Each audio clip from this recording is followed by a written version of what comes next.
तेलंगाना के कई इलाकों में भारी बारिश के बाद से बाढ़ जैसे हालात बन गए हैं। आलम यह है कि छोटी नदियों ने भी भयंकर रूप ले लिया है। लोगों को जिंदगी के लिए जद्दोजहद करनी पड़ रही है। तस्वीरें मुलुगु जिले के अल्लीगुडेम गांव की हैं। भारी बारिश के बीच एक आदिवासी महिला को प्रसव पीड़ा शुरू हो गई।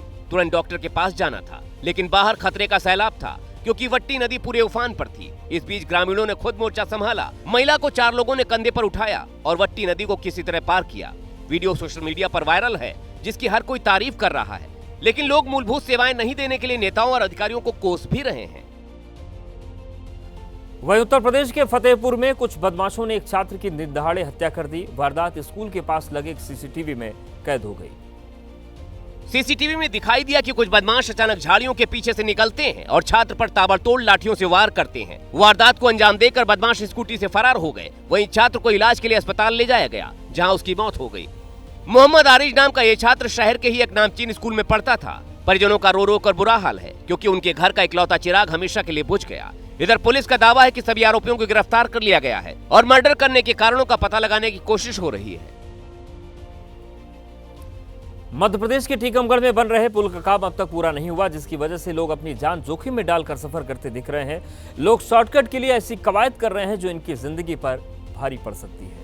तस्वीरों में आपको हम दिखाते हैं कि किस तरीके से लोग पुल के स्लैब पर एक सीढ़ी नुमा जुगाड़ तैयार कर चुके हैं और इसके जरिए ये बाइक को नीचे उतारते दिख रहे हैं। वहीं इसके जरिए लोग बाइक को पुल के स्लैब के ऊपर भी चढ़ाते हैं। बताने की जरूरत नहीं है कि ये लोग कितने खतरनाक तरीके से इस मार्ग पर सफर करने को मजबूर हैं, बावजूद इसके लोग मानने को तैयार नहीं हैं। दरअसल सैमर खेरा गांव के पास यूपी और एमपी की सीमा को जोड़ने वाली जमीनी नदी के आमघाट पर 3 साल पहले पुल बनने का काम शुरू हुआ, लेकिन ये आज तक पूरा नहीं हो पाया है।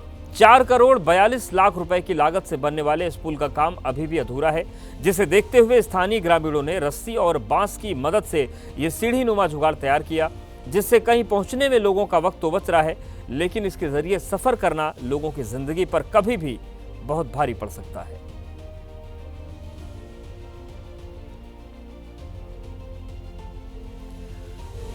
और अब आपको जम्मू कश्मीर के कठुआ से आई परेशान करने वाली तस्वीरें दिखाते हैं, जहां स्कूली बच्चे उफनती नदी को रस्सी के सहारे पार करने को मजबूर हैं।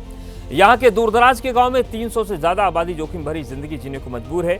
यहाँ सेवा नदी पर पुल न होने की वजह से ग्रामीणों को इसी तरह से उफनती नदी को पार करना पड़ता है। आप देखिए तस्वीरें, कठुआ की तस्वीर आपको दिखा रहे हैं किस तरीके से रस्सी का सहारा है और यही खतरनाक जुगाड़ लोगों को पुल पार करने के लिए एकमात्र माध्यम है। तो आप रास्ते की हालत देख लीजिए और इसके बाद उस नदी को पार करने का जो तरीका है वो तो कभी भी किसी बड़े हादसे का सबब बन सकता है। जब तक काम चल रहा है तब तक चल रहा है। उत्तर प्रदेश के चंदौली में नहर के किनारे बना बांध टूटने की वजह से बाढ़ जैसे हालात पैदा हो गए हैं। नहर के किनारे बने बांध को टूटने के बाद पानी रिहायशी इलाके में दाखिल हो गया है, जिससे लोगों के माथे पर शिकन बढ़ती हुई दिख रही है।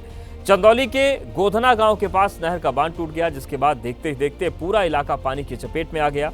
पानी के तेज बहाव ने आसपास के इलाके को अपनी चपेट में लिया। गांव के कई घर पानी में डूब गए और इससे स्थानीय लोगों की मुश्किल में इजाफा हो गया। हालात की जानकारी मिलते ही पुलिस और प्रशासन भी मौके पर पहुंचा, जिसने राहत और बचाव के लिए निर्देश दिए हैं। बाढ़ जैसे हालात को देखते हुए नाव मंगाई गई है और पानी के बीच फंसे लोगों को निकालकर राहत कैंप में भेजने का काम किया जा रहा है।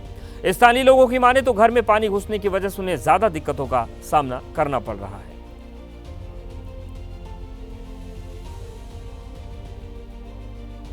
तो चंदौली की तस्वीर आपको दिखा रहे हैं। आप देखिए किस तरीके से जो ग्रामीण इलाका है, जो रिहायशी इलाका है, वो पूरी तरीके से पानी की चपेट में आ गया। बांध टूटने की वजह से ये एक बड़ा इलाका है जो इस वक्त जलमग्न नजर आ रहा है और राहत की राह देख रहा है।